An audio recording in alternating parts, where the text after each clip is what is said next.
দুর্গাপুরে নরেন্দ্র মোদী, দিল্লিতে দিলীপ ঘোষ বৈঠক করলেন বিজেপি সর্বভারতীয় সভাপতি জেপি নাড্ডার সঙ্গে। বেরিয়ে এসে তেমন কিছু বললেন না। দিলীপকে সংবাদ মাধ্যমের সামনে মুখ বন্ধ রাখার নির্দেশ দিয়েছেন বিজেপির শীর্ষ নেতৃত্ব।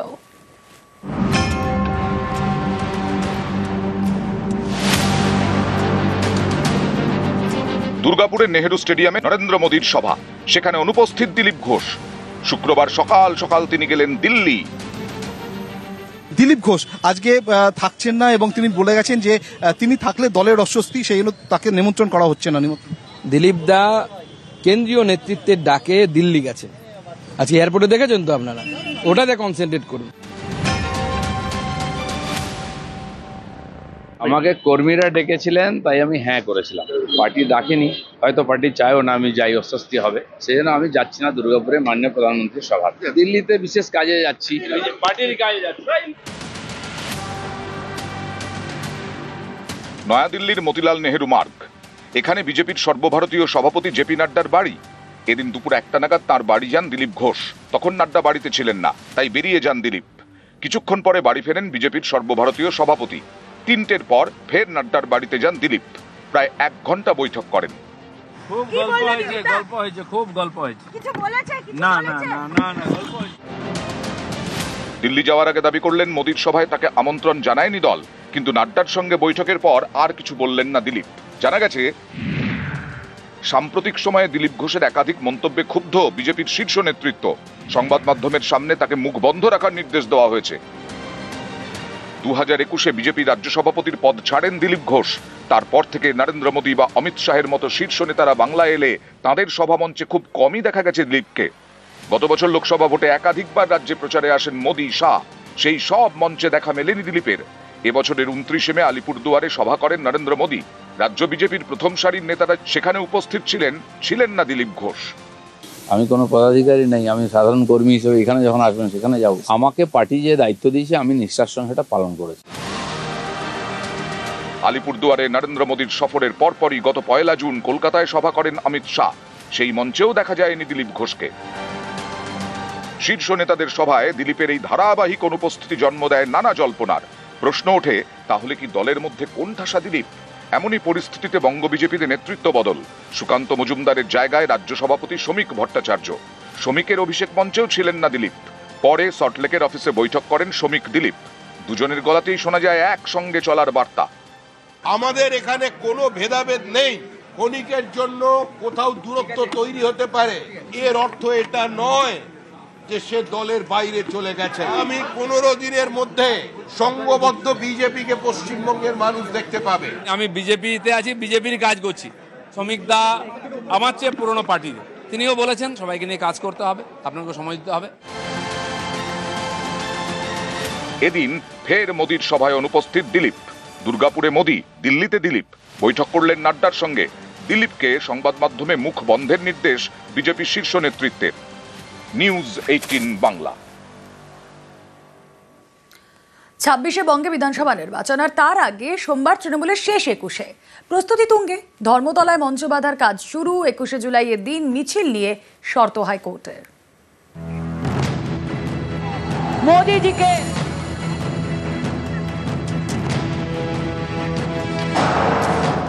বুধবার কলকাতায় মমতার মিছিল, শুক্রবার দুর্গাপুরে মোদীর সভা, সোমবার তৃণমূলের 21শে জুলাইয়ের সমাবেশ।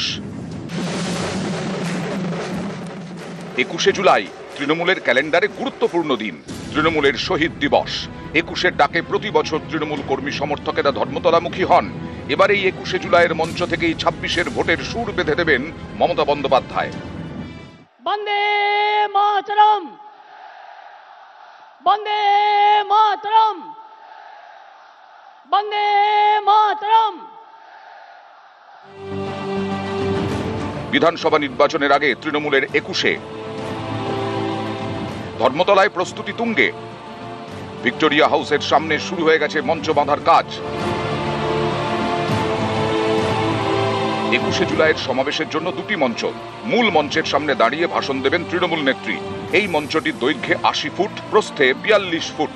মূল মঞ্চে গ্যালারির মতো 3টি ধাপ। প্রথম ধাপটি মাটি থেকে 11 ফুট উঁচু, মাঝের ধাপটি 12 ফুট এবং তৃতীয় ধাপটি 13 ফুট উঁচু। দ্বিতীয় মঞ্চটি থাকবে মূল মঞ্চের পাশে, সেখানে বসবেন পুর প্রতিনিধিরা।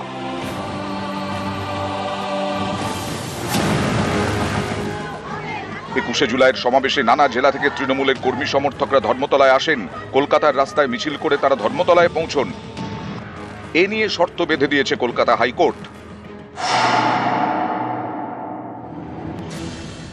21শে জুলাই সকাল 8টা পর্যন্ত মিছিল করা যাবে। সকাল 9টা থেকে 11টা পর্যন্ত রাস্তা আটকে মিছিল করা যাবে না। হাইকোর্টমুখী রাস্তায় ট্রাফিক আটকানো যাবে না। ধর্মতলায় সভামঞ্চের 5 কিলোমিটারের মধ্যে অফিসে যাতায়াতের রাস্তা খোলা রাখতে হবে। যথেষ্ট পুলিশ মোতায়েনের বিষয়টি নিশ্চিত করবেন কলকাতার পুলিশ কমিশনার। কারোর গণতান্ত্রিক আন্দোলনের কারণে বাকি যে বৃহত্তর অংশের মানুষ যারা অফিস যাবেন, যারা স্কুল যাবেন, যারা আদালতে আসবেন, তাদের কোন রকম ভাবে অসুবিধা না হয়, প্রার্থনা যেটা ছিল তা আদালত গ্রহণ করেছে। নির্দেশ দিয়েছে সকাল 8টার মধ্যে যা মিছিল ঢোকার ওই মিটিং স্থলে ঢুকে যেতে হবে। তারপর থেকে কোনো মিটিং মিছিল আর ঢুকবে না, যাতে সমস্ত রকম ট্রাফিক সচল থাকে সকাল 9টা থেকে 11টা পর্যন্ত। কলকাতা পুলিশ তারা নিশ্চিত করবে যাতে আমাদের যেটা কনসার্ন আমরা প্রকাশ করেছি সেটা কোন রকম ভাবে অসুবিধাজনক জায়গায় সাধারণ মানুষ না পড়ে। বাংলার বুকে সবচেয়ে বড় রাজনৈতিক পরিকল্পিত রাষ্ট্রীয় গণহত্যা হচ্ছে 21শে জুলাই 1993 সাল। তাদের শহীদ তর্পণ এটা শুধু রাজনৈতিক কর্মসূচি নয়। মহামান্য কোর্টের যদি মনে হয় রাস্তাঘাট শুধু কোর্টের দিকে যাতায়াতের জন্য খোলা হতে পারে, কারোর কি মনে হয়, তো তাহলে অন্য দল যখন মিছিল মিটিং করবে, কে নবান্ন অভিযান ডাকছে, কে অমুক ডাকছে, তো সেগুলো কোর্ট দেখতে পাচ্ছেন না। বৃহস্পতিবার থেকে তৃণমূলের কর্মী সমর্থকরা কলকাতামুখী। সল্টলেকের মেলা প্রাঙ্গণে তাদের থাকার ব্যবস্থা করা হয়েছে।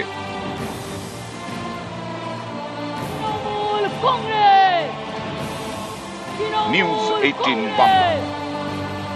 তৃণমূল কংগ্রেস খেলা হবে। দুর্গাপুরে নরেন্দ্র মোদী, দিল্লিতে দিলীপ ঘোষ বৈঠক করলেন বিজেপি সর্বভারতীয় সভাপতি জেপি নাড্ডার সঙ্গে। বেরিয়ে এসে তেমন কিছু বললেন না। দিলীপকে সংবাদ মাধ্যমের সামনে মুখ বন্ধ রাখার নির্দেশ দিয়েছেন বিজেপির শীর্ষ নেতৃত্ব।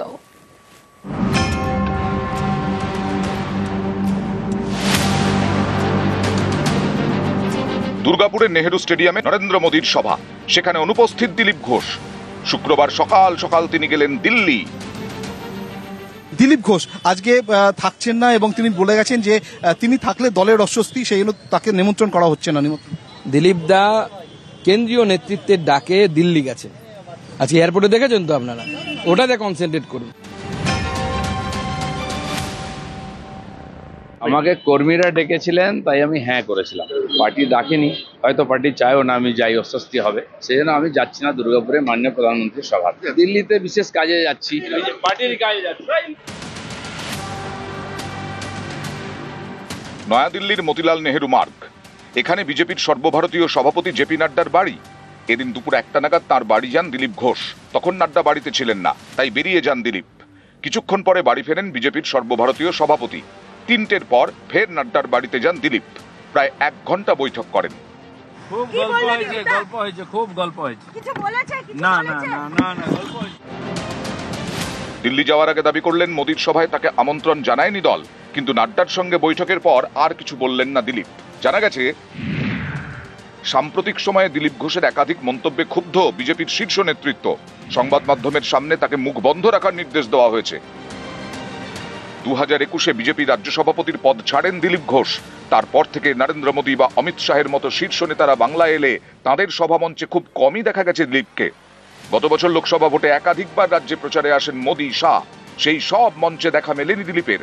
এবছরের 29শে মে আলিপুরদুয়ারে সভা করেন নরেন্দ্র মোদী। রাজ্য বিজেপির প্রথম সারির নেতারা সেখানে উপস্থিত ছিলেন না দিলীপ ঘোষ। আমি কোনো পদাধিকারী নেই, আমি সাধারণ কর্মী হিসেবে এখানে যখন আসবেন সেখানে যাব। আমাকে পার্টি যে দায়িত্ব দিয়েছে আমি নিষ্ঠার সঙ্গে সেটা পালন করেছি। আলিপুরদুয়ারে নরেন্দ্র মোদীর সফরের পরপরই গত 1 জুন কলকাতায় সভা করেন অমিত শাহ। সেই মঞ্চেও দেখা যায়নি দিলীপ ঘোষকে। শীর্ষ নেতাদের সভায় দিলীপের এই ধারাবাহিক অনুপস্থিতি জন্ম দেয় নানা জল্পনার। প্রশ্ন ওঠে, তাহলে কি দলের মধ্যে কোণঠাসা দিলীপ? এমনই পরিস্থিতিতে বঙ্গ বিজেপিতে নেতৃত্ব বদল। সুকান্ত মজুমদারের জায়গায় রাজ্য সভাপতি শ্রমিক ভট্টাচার্য। শ্রমিকের অভিষেক মঞ্চেও ছিলেন না দিলীপ।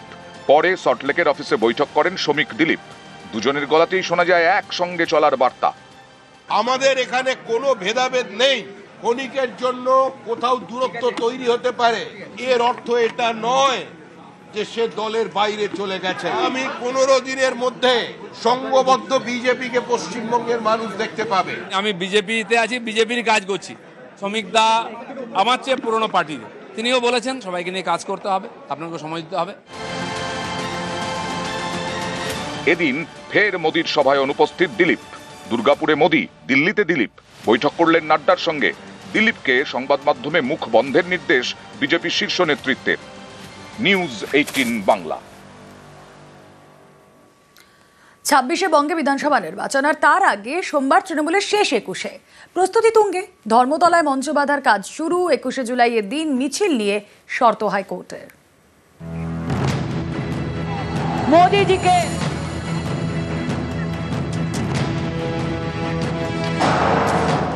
বুধবার কলকাতায় মমতার মিছিল, শুক্রবার দুর্গাপুরে মোদির সভা, সোমবার তৃণমূলের 21শে জুলাইয়ের সমাবেশ।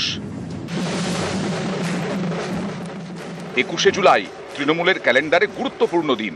তৃণমূলের শহীদ দিবস। 21শের ডাকে প্রতি বছর তৃণমূল কর্মী সমর্থকেরা ধর্মতলামুখী হন। এবার এই 21শে জুলাইয়ের মঞ্চ থেকেই 26শের ভোটের সুর বেঁধে দেবেন মমতা বন্দ্যোপাধ্যায়। বন্দে মাতরম, বন্দে মাতরম, বন্দে মাতরম।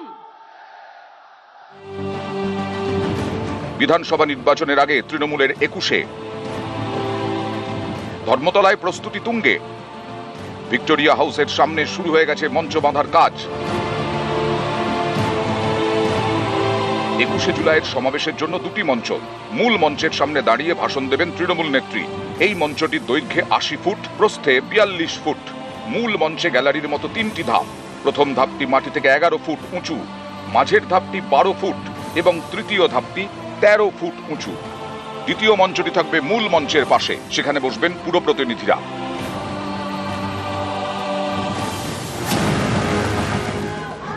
21শে জুলাইয়ের সমাবেশে নানা জেলা থেকে তৃণমূলের কর্মী সমর্থকরা ধর্মতলায় আসেন। কলকাতার রাস্তায় মিছিল করে তারা ধর্মতলায় পৌঁছন।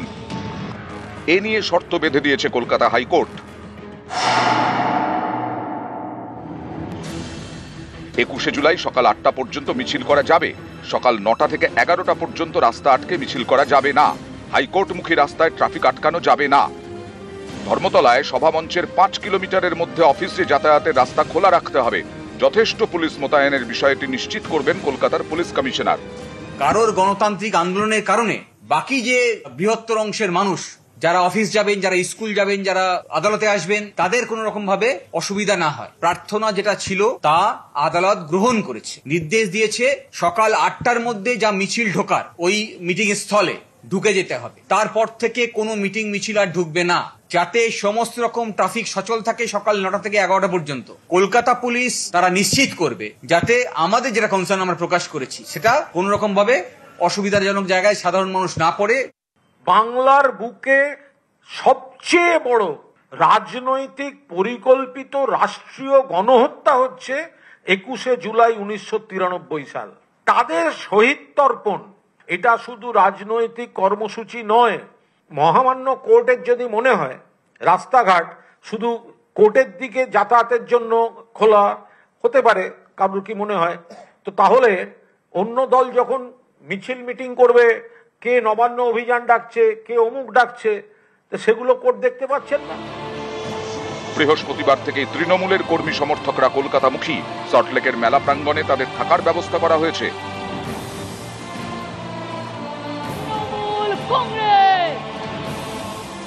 নিউজ 18 বাংলা।